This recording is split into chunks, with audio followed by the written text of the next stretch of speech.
Baik, saat ini bersama Abang HG. Jadi saya mau diskusi dengan Abang HG ini. Itu saya sudah dapat info tanah kosong di mana? Di Cipayung itu, di Jalan Bambu Petung itu. Itu tanah kosong itu ada info akan dibangun tambang di situ, Abang.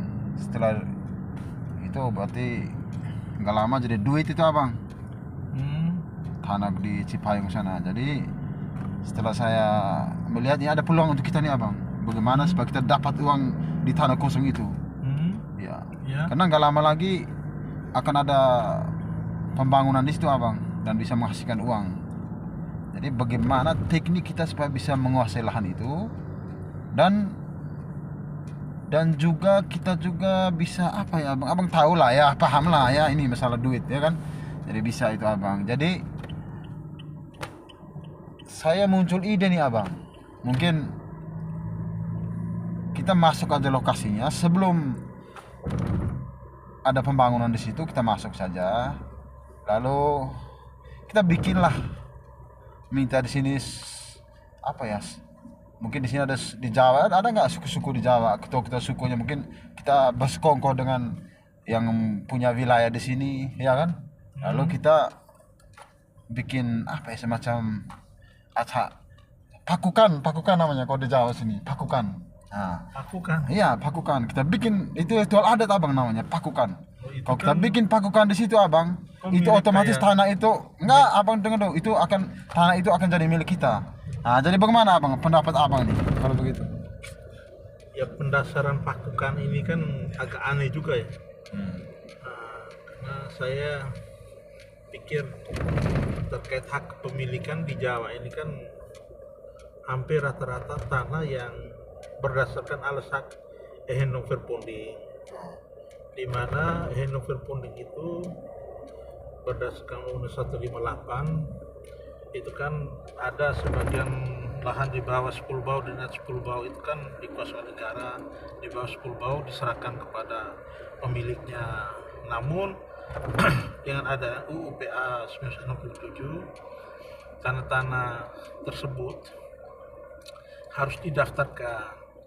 Nah, pendaftaran tanah di bawah 10 bau ex Ehenoverponding itu mestinya negara yang mengetahui tentang hak kepemilikan, mereka wajib mendaftarkan. Namun yang terjadi saat ini kan berbeda. Ya, negara bisa serahkan kepada kapitalisme. Mereka bisa melakukan kerjasama, tingkatkan HGU atau hak pakai, HGB dan lain-lain. Akhirnya kan hak Ehenoverponding yang secara turun-temurun terpenuhi dan terpercaya itu kan dikabulkan. Gitu. Jadi terkait pendasaran pakukan ini kan baru dengar saya. Tapi yang mau dipaku itu apa? Kalaupun memang perkara Lambo kemarin ya pakai pakikan ya. Pakikan. Orang bisa bersuara terkait pakikan. Dia tinggal di Jawa, dia bisa bilang tanah saya sampai di Flores, lalu tidak ada yang menyangka, dianggap itu miliknya. Oke, baik, Abang. Saya nggak ada ini, saya nggak sibuk, nggak bahas masalah ya, masalah waduk Lambo ya, Bang. Saya fokus masalah tanah yang di Cipayung ini yang saya mau lakukan. Kalau pekikan saya juga belum pernah dengar, Bang. Saya tahunya di sini ada, kalau di Jawa ini pakukan. Jadi karena kan dasarnya paku ya kan, ditambahkan jadi pakukan begitu, Abang. Nah, jadi ya tetap kita juga mesti dalam apa ya, dalam melakukan gugatan ini kan, Abang kan tahu lah, pasti ada hal-hal penting yang mesti diperhatikan ya. Yang pertama itu mengenai identitas para pihak. Jadi identitas pihak itu mesti jelas. Jangan sampai yang menguasai tanah namanya Agustinus, kita gugatnya Aloysius misalnya. Lalu yang kedua, posita ya. Dalam posita itu kita juga mesti jelas mengenai kedudukan, mengenai duduk perkaranya seperti apa, Lalu yang berikut mengenai legal standing, ya, hubungan hukum antara para pihak dengan objek sengketa itu seperti apa, kan mesti jelas abang. Lalu terakhir itu mana petitum itu juga jelas ya, sesuai dengan duduk perkaranya, begitu abang. Menjadi pertanyaan saya, menurut saya bisa abang kalau kita pakai legal standing itu pakukan ini abang. Yang penting siap paku yang gede memang. Karena ini nggak lama mau dari duit nih. Kau mau pakai paku apa? Kalau Jakarta ini kan orang bisa pakai paku bumi. Kalau paku-paku yang lain sih ya itu agak sulit ya untuk dijadikan pendasaran hak dan kepemilikan. Kalau paku bumi ini kan satu batang aja yang jelas bisa terlihat oleh semua orang. Dan saya tidak menjamin bahwa dengan kau paku lahan itu kau bisa menjadi pemilik di situ. Karena kalau di sini ya di Jakarta terkait hak kepemilikan tuh memang sangat ini ya, sangat terinci ya. Terinci sekali, yang mana data-data misalnya tanah Alsaknya Girik, Swapraja, tanah Ehendom, semua itu tercatat dengan baik. Jadi begini abang, kesimpulan kita jauh selama-lama lah abang. Intinya begini, kalau dengan kita pakai pakukan tadi itu abang, itu ada peluang kita menang tidak abang? Pakukan ini kita pakai paku saja abang. Kan tanah kosong itu belum ada, ini kan apalagi ada peluang begini. Apakah ini ada peluang kita bisa menang tidak ke dalam kasus ini abang? Memang begini, penguasaan tanah secara berturut-turut selama 30 tahun bisa dianggap sebagai pemilik. Itu tertuang dalam pasal 27 ya kalau nggak salah, 997 itu. Namun ya